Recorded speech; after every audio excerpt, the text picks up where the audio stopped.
Tas gyntaf da ni'n gwneud Alarch Choux pastry. Hwn di fersiwn fi o gacen anifail. Mae'r Alarch Choux yma yn rili retro, ond yn boblogaidd iawn yn y 70au, ond hei, dwi'n licio retro. Llefrith, menyn, siwgr, dŵr a ffinsiad o halen. Ei feddalu ac wedyn ei ferwyn sydyn am 20 eiliad.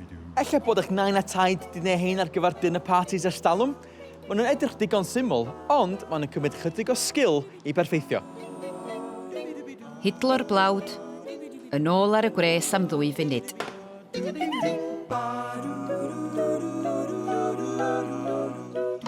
Wya, bob yn un i'r gymysgedd. So hwnna di'r consistency perffaith. Choux pastry.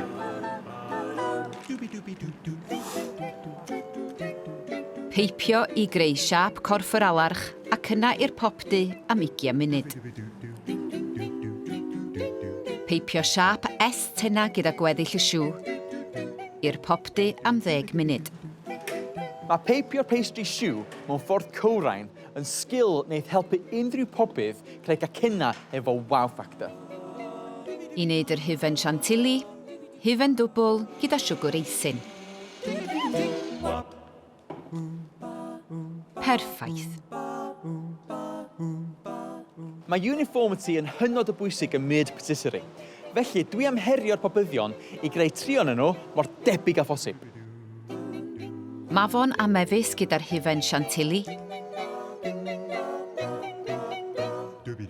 Gosod yr adenydd a hidlo'r siwgr eisyn. Yn anofalus, gosod y gwdd. Ac ychydig o gold leaf i orffen. A dyna ni, fy Alarch Choux.